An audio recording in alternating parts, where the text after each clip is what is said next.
Quadros pequenos e totalmente horizontais que delimitam o campo de visão, junto com uma entrega velada do protagonista e uma mensagem nada velada que mostra com poucas palavras o mundo e o debate que será enfrentado na sociedade do mangá. Lendas de Vera Cruz, do Diego Sanderson, é um mangá nacional que tem uma premissa extremamente interessante, com um planejamento e entrega da história de modo fantástico. Então, me acompanhe porque à medida que eu for analisando tecnicamente a composição, planejamento dos quadros e a arte do mangá, eu vou entregando os pontos da história.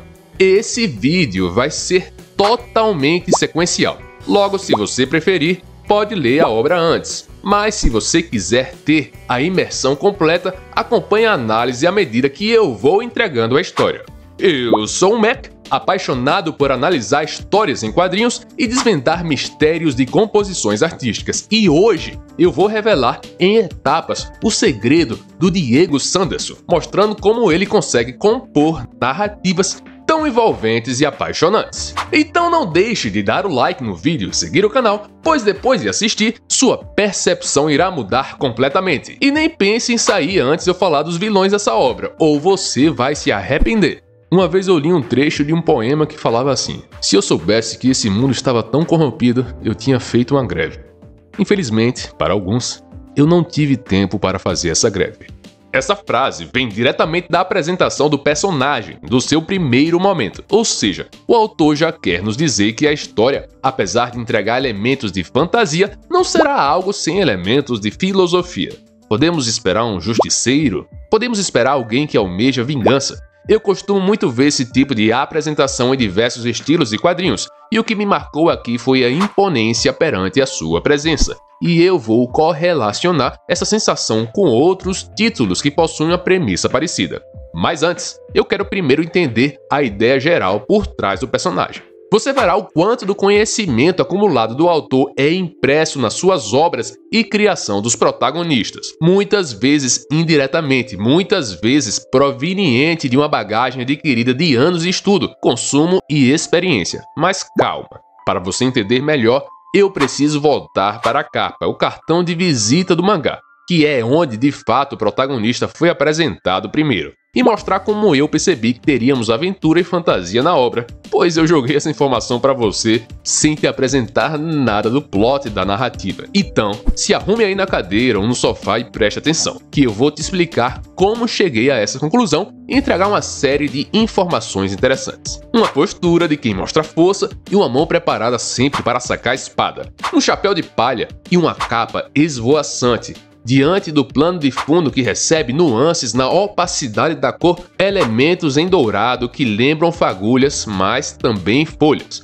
Um brasão no título e uma letra que mistura seriedade e descontração. Quando a gente fala da capa, da espada e do chapéu, a visão do herói já vem em mente. Se você for parar para pensar, notará que temos muitos exemplos nos filmes e livros que fazem a mesma coisa, seja os Zorro, os Três Mosqueteiros ou outros. Eu não acho exatamente que o Diego se inspirou diretamente nessas figuras, mas isso foi algo amplamente testado no século XIX, na literatura espanhola, e sempre tinha ligação com os heróis e narrativas juvenis. Ou seja, de certa maneira, é algo que já deve ter influenciado muitos autores e assim gerado um efeito dominó. Então, junto com a estética visual do personagem, a escolha do traçado e a entrega do protagonista, eu presumo que teremos aventura e, por ser mangá, provavelmente fantasia. Mas o que eu quero mesmo é traduzir em palavras o impacto que a escolha desses 3 itens na composição visual do personagem trouxe para mim. Então, já que estamos falando de um autor brasileiro que usa a metodologia do mangá e eu já puxei informações da literatura europeia, por que não diversificar ainda mais essa análise e implementar conhecimentos de outras formas de demonstração cultural? E voltamos para o aspecto que eu estou procurando: o impacto na composição visual.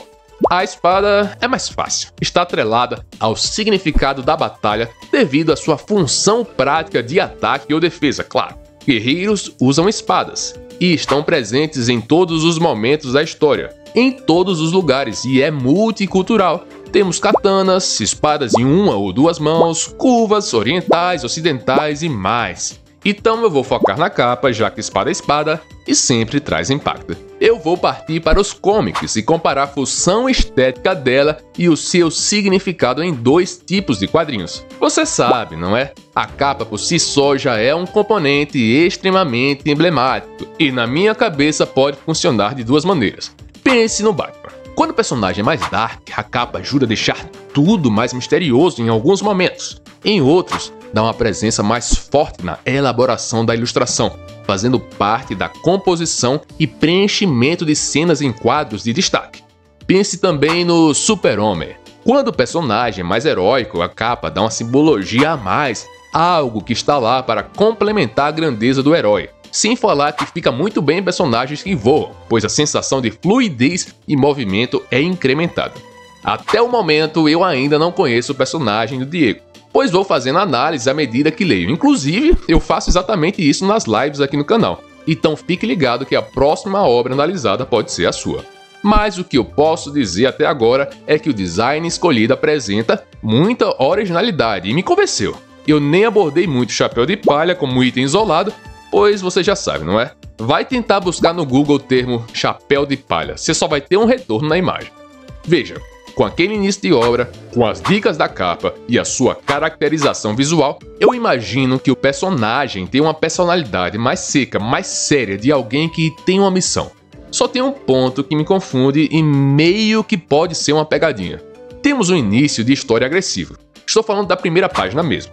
O teor do texto é direcionado a alguém que tem problemas com outras pessoas e que vai executar sua vingança. E eu vou falar um pouquinho mais pra frente. O que me intriga é, já que o protagonista está em um momento tão tenebroso, por que ele está rindo na capa? Que tipo de jogo mental você quer jogar, Diego? Ele é um cara amável ou um cara marcado? Só isso já adiciona um tempero a mais na história e aumenta a minha curiosidade. Estávamos há pouco falando da vestimenta do protagonista, com um foco na capa. E puxamos o assunto personalidade seca e vingança. Tudo isso misturado à chegada dele que foi impactante. Então por que não voltar a falar do Batman, que entrou há pouco no roteiro? Lembra que eu falei no início que eu já tinha visto esse tipo de apresentação e personalidade em outros quadrinhos? Mesmo em um ambiente totalmente diferente, com premissas totalmente distintas e de dia, a aproximação do personagem, com o destaque da sua sombra em contorno, com um foco posterior em um olhar presente, mas não visível, me lembrou muito um impacto de chegada do Batman.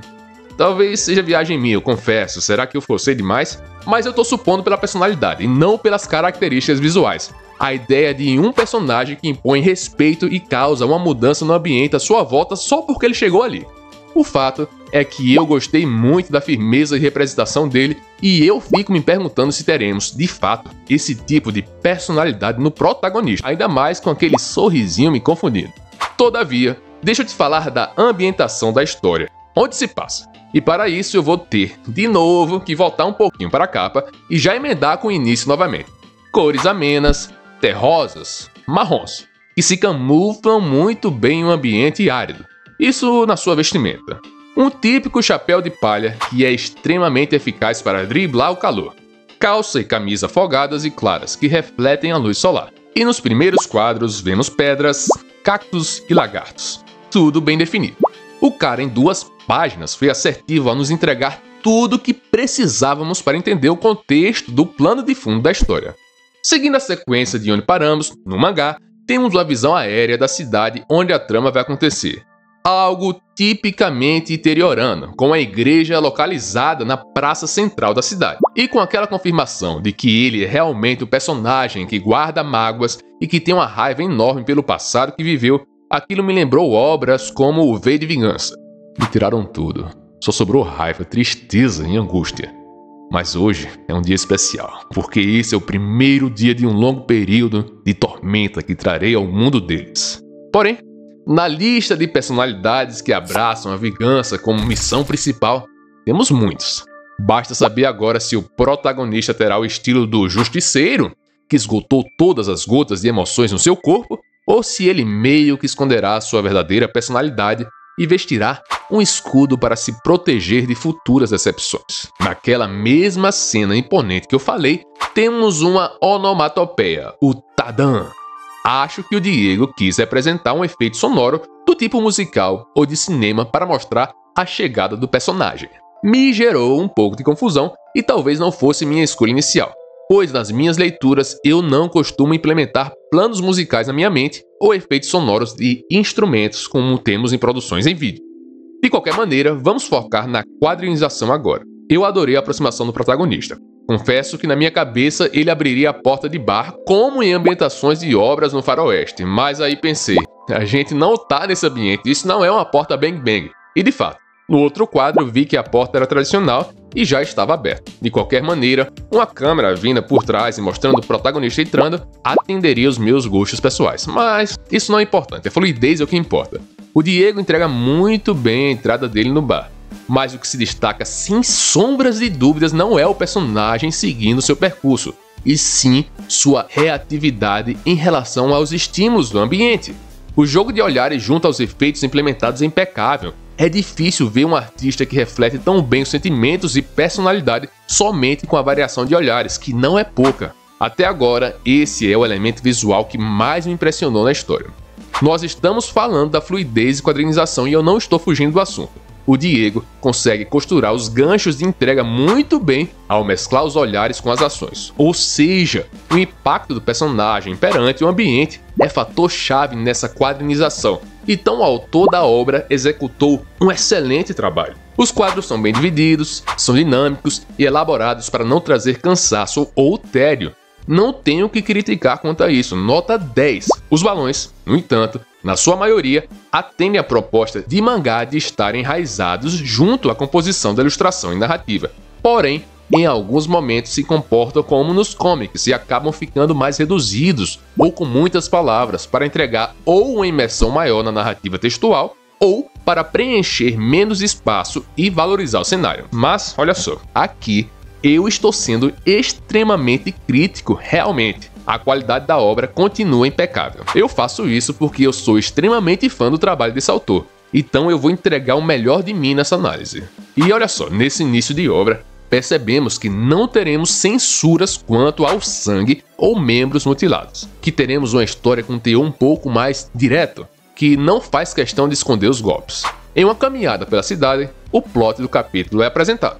Gostei porque não foi algo apresentado às pressas, houve toda uma preparação para nos mostrar o que era a Rasga Mortalha, o espírito que atormentava a cidade. A relação entre o Rafael e aquela figura de autoridade foi muito bem construída também, e sabemos o que importa saber para um primeiro capítulo. Seja o contexto breve sobre o passado do protagonista ou os receios do seu amigo perante a ameaça iminente que apavora todos da cidade. Claro, isso tudo não se mantém somente no texto. À medida que a caminhada acontece, não temos o foco visual somente nos personagens. Diversos cenários, repletos de figurantes e paisagens típicas da região são apresentados, sempre mesclando e dosando a entrega, com os quadros que são destinados aos personagens e aos cenários, costurados por sua vez pelos balões que se mantêm na mesma história. Uma composição cinematográfica.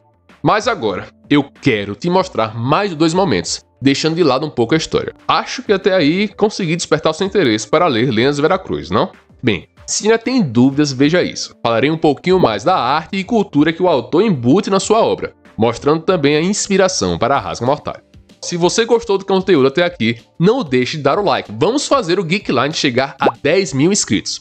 Os aspectos culturais, inspirações e menções em Lendas de Veracruz são um show à parte. A própria Rasga Mortalha, vilã desse capítulo, foi inspirada na Suindara, ou coruja de igreja, cientificamente chamada de Tito Furcata, que é o nome de uma coruja branca de cauda pontiaguda que tem um canto semelhante ao som de um tecido sendo rasgado. Esse tecido nada mais é a mortalha que cobre os corpos dos cadáveres e é associada a maus presságios, avisando sobre a morte de um membro familiar. Um elemento muito comum em lendas e histórias por aí no nosso Brasilzão. Como estamos falando de uma cidade tipicamente interiorana, com suas edificações, construções e planejamento urbano bem familiar para quem é da região ou já esteve lá, quero falar também dessa arte, que me lembra muito as artes que temos na literatura de cordel, repletas de xilogravura, que são impressões estampadas com carimbo de madeira, e geram um contraste bem forte entre o preto e o vazio, com as nuances ali na opacidade onde a tinta não pegou direito. Nessas artes, temos as histórias contadas oralmente passadas sobre o papel. Aqui, no mesmo estilo, temos a Rasga-Mortalha representada para dar vida à lenda. Uma moldura que nos imerge no fantasioso, com estrelas bem características, simplificadas e visíveis. Além do elemento típico e importante, a igreja. Perceba como o autor consegue colocar elementos da nossa cultura na história sem que pareça algo forçado ou estereotipado. Isso é um ponto valioso, pois ao mesmo tempo que fica mais fácil a gente criar empatia com algo que conhecemos, não há um excesso de foco nos aspectos nacionais somente para enaltecer que a obra passa no Brasil. Pouco depois, Rafael vai à caça do demônio. Temos nosso primeiro vislumbre com ação. Temos estratégia. Temos uma luta realmente com cara de caçada, naquela mesma pegada de Van Helsing quando vai caçar os monstros e maldições. As linhas de intensidade aumentam, os movimentos são mais bruscos. O personagem conta com diversos acessórios que incrementam a complexidade da luta. E temos cenas como essa, que são simplesmente incríveis, inclusive a minha preferida na batalha.